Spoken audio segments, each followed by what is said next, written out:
Hola, ¿qué tal amigos? Bienvenidos a DocuDato. En este video hablaremos de dónde salen algunas de las costumbres de la Navidad. Tocaremos este tema de una manera respetuosa, entendiendo que cada quien tiene la libertad de tener sus propias creencias. Sin darles más largas, empecemos.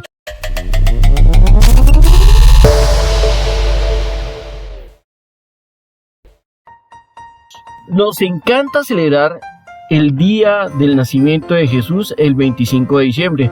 Pero ¿sabías que no hay nada que indique que Jesús haya nacido en este día? Ni siquiera tenemos el año real. Solo 2 libros del Nuevo Testamento hablan de este suceso. Si miramos las fuentes principales, que serían los evangelios de Mateo y Lucas, y lo contrastamos con los registros romanos, notaremos que cronológicamente no cuadran. Según lo que nos han enseñado, Jesús de Nazaret habría nacido en el año 0 de nuestra era, pero los evangelios sitúan el nacimiento en los días de Herodes el Grande. Este gobernó entre el año 37 y el 4 antes de Cristo. Si miramos, Herodes habría estado en sus 2 primeros años de vida, lo que pondría el nacimiento en el año 5 o 6 antes de Cristo. No obstante, el mismo Lucas señala que en el año de su nacimiento, el emperador Augusto realizó un censo a la población, del cual se encargó el gobernador de Siria, Publio Sulpicio Pirino. El historiador Flavio Josefo sitúa este censo en el año 6 o 7 después de Cristo, después de la batalla de Actum, donde se enfrentó Augusto contra Marco Antonio y Cleopatra. Entre los 2 puntos cronológicos, el del año 0 del nacimiento de Jesús y el censo y el gobierno de Herodes, hay una diferencia de casi 10 años. Si nos atenemos a los registros de Flavio Josefo y las repetidas menciones del rey Herodes, es más seguro tomar como referencia válida la que señala el nacimiento de la vida del rey y por lo tanto situarlo alrededor del año 6 antes de Cristo. Viendo esto, entonces, ¿de dónde sale el año 0? ¿De dónde sale la fecha en que se celebra el nacimiento de Jesús? No lo sé, tú dime. El año del nacimiento de Jesús fue establecida en el siglo VI por un monje bizantino, Dionisio el Exiguo, quien se ingenió un nuevo sistema de datación de los años para separar la era pagana de la cristiana, o Anno Domini, año del Señor, es decir, del nacimiento de Jesús. En las escrituras no hay fecha ni día, pero ¿por qué se celebra el 25 de diciembre? Esta fecha era convencional cuando Dionisio elaboró esta datación. La elección de este día se debía a que era la fecha del Sol Invicto, un dios oriental que había sido elevado a culto oficial del imperio por parte del emperador Aureliano a finales del siglo III. A partir del reinado de Constantino y especialmente de Teodosio, quien hizo del cristianismo la religión oficial, los esfuerzos de evangelización implicaron la superposición de las celebraciones cristianas a las paganas para facilitar la conversión. Y es por eso que se celebra en esta fecha. Maravillosa jugar.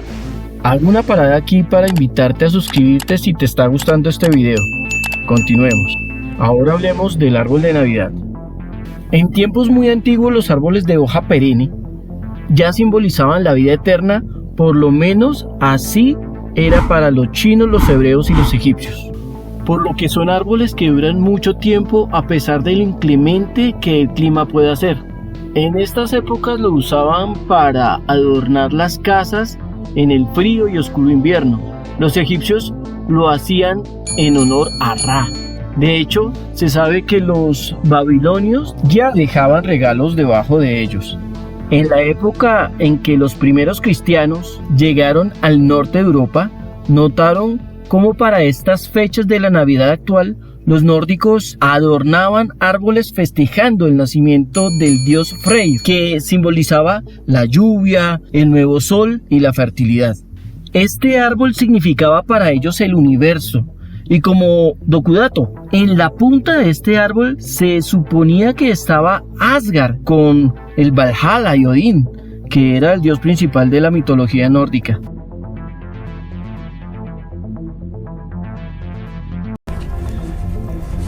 ¿Eso qué es? Mi padre me lo explicó así, que tu mundo es uno de los 9 mundos del cosmos, ligados uno al otro por las ramas de Yggdrasil, el árbol de los mundos. Tú lo ves todos los días sin darte cuenta. Bueno, y en cuanto a la forma de adornarlo, unos dicen que fue San Bonifacio, un evangelizador alemán que tumbó uno de estos árboles consagrados a Freyr, aunque también pudo haber sido uno consagrado a Thor, el dios del trueno. Perdón, al dios Thor. Y que en su lugar plantó un pino, adornándolo con manzanas como símbolo del pecado original y las tentaciones, y velas representando a Jesucristo como luz del mundo.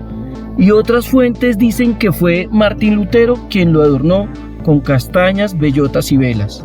Pero en lo que sí están de acuerdo fue que el árbol de Navidad no era popular hasta que la reina Victoria de Inglaterra y su esposo se retrataron con su familia junto a un abeto en 1848, adornado con juguetes, dulces y velas, que se popularizaron en los países de habla inglesa y posteriormente en el resto del mundo. Sin embargo, aunque Alberto y Victoria popularizaron esta tradición, el honor de llevar el árbol de Navidad al Reino Unido le pertenece a la reina Carlota, la esposa alemana del rey Jorge III, que colocó el primer árbol de Navidad cerca al castillo de Windsor en diciembre de 1800.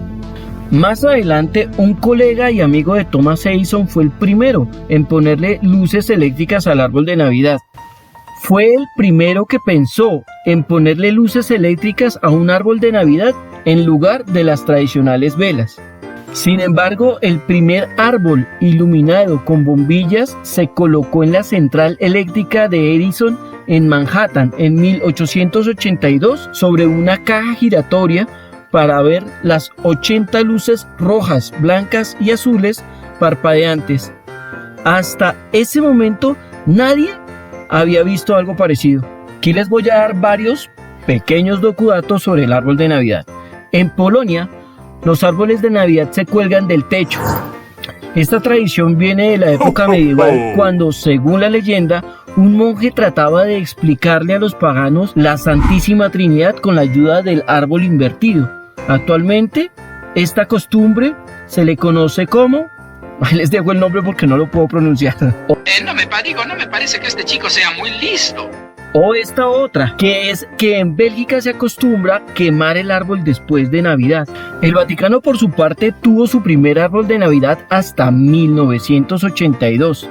Antes de la llegada del Papa Juan Pablo II, el Vaticano rechazó la tradición de poner un árbol de Navidad.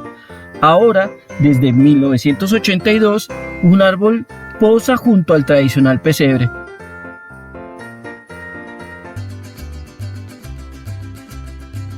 Ahora hablemos del pavo de Nochebuena. Ah, caray, eso sí me interesa. El pavo de Nochebuena es originario de México. Los aztecas ya comían pavo para celebrar el solsticio de invierno. Esta celebración lo llamaban Paquetzalistli, ya que este marcaba el inicio de un nuevo ciclo y celebraban la victoria de Huitzilopochtli. Adivinen, dios del sol sobre la diosa de la luna, que Huitzilopochtli significa colibrí del sur, o colibrí zurdo, o colibrí de la izquierda. Docudato: ellos al pavo lo llamaban guajolote, lo que significa payaso de la selva o payaso de agua. Hay varias versiones al respecto. Aún en varias regiones de México lo llaman así.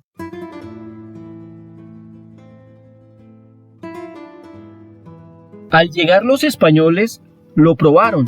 Hernán Cortés y sus hombres, y les encantó su sabor. Lo llevaron a Europa, donde se popularizó, pero los españoles no lo llamaron pavo, sino gallina de la India. Ya en Europa le empezaron a decir pavo, pero por su parecido con el pavo real, que ya era conocido en Asia. Otro dato curioso fue que en el año de 1528 se celebró por primera vez la Navidad en México por el fray Pedro de Gante, quien quería aprovechar que la Natividad y la celebración del solsticio de invierno se celebraban en fechas cercanas, así ir evangelizando a los lugareños, pero curiosamente el pavo estuvo ausente, según los historiadores. El pavo de Nochebuena se popularizó también gracias a las películas y la cultura estadounidense y su Día de Acción de Gracias, que también tiene su lado oscuro, pero esa es otra historia. El caso es que, como hemos podido ver, las costumbres de la Natividad está llena de prácticas paganas. Ya en diversos lugares tenían celebraciones para estas fechas. En Babilonia, por ejemplo, encontramos que tenían el culto al dios Nimrod, quien había nacido el 25 de diciembre y era considerado el dios del sol.